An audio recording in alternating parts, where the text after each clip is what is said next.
Good morning, everyone. We're continuing here in the Sefer HaMitzvos HaKotzar, the Chavetz Chaim, and as I mentioned in the learning of the Musar of the Psukim of B'tachin, Be'ez Hashem Yisbarach, we're trying to complete the Sefer by the end of this week, and next week begin a new set of halachas, which has already been picked out, Be'ez Hashem.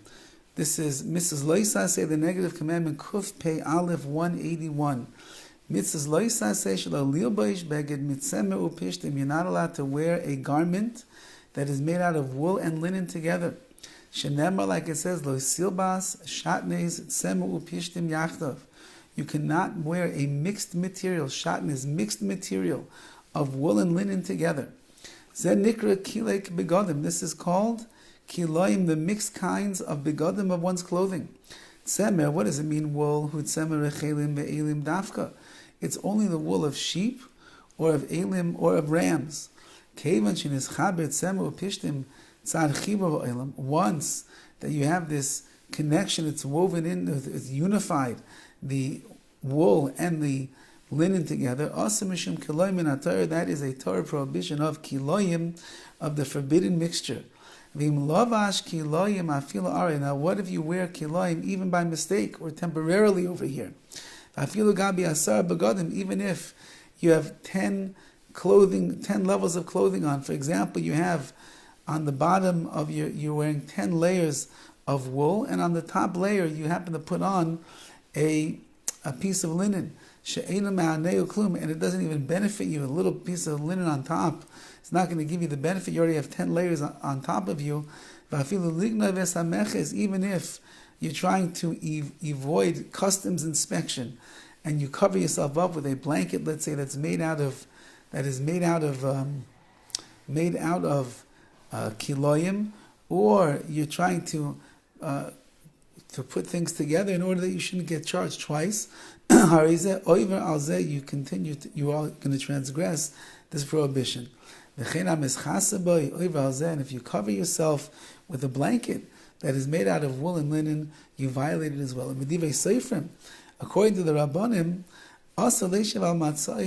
you can't even sit on a mat that's made out of kiloim, or a chair or a seat that's made out of the prohibited combination of wool and linen. Even if you have 10 mats, one on top of the other, and the one that's on the bottom is the forbidden mixture. So you have 10, let's say, pillows made out of cotton. On the bottom, you have one that's made out of wool and linen. You can't even sit on the top one. This is something that applies everywhere all the time. Men and women are bound by this halacha. Kuf Pei Beis, Mrs. Loisa say 182. You cannot turn your eye blind to the lost object of a Jew and leave it there. If you see someone has lost something, like it says, you can't see your brother's ox or his sheep going astray, and hide yourself from it. You're not allowed to hide. You must find it and return it. This is something that applies everywhere all the time. For men and for women. Return the lost object. Kuf Pei Gimel, number 183.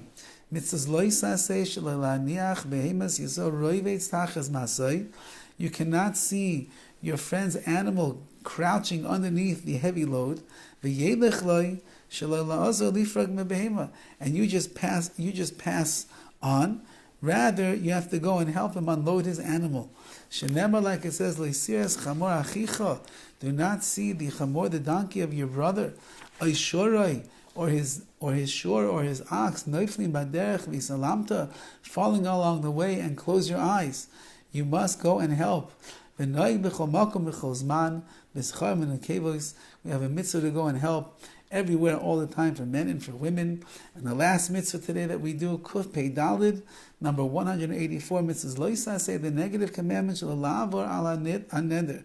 Do not transgress a neder. Do not fail to keep a vow. If you're learning Daf Yomi these days, in Masech Nedarim, you know very well what we're speaking of. Shenemar, as it says, Ish ki yido neder, When a man takes a vow, lo yachel devarai, he should not yachel, he should not break his word. He should not deconsecrate his word. He has to keep what he vows to keep, to say. This applies everywhere, all the time, for men and for women. Have a wonderful day.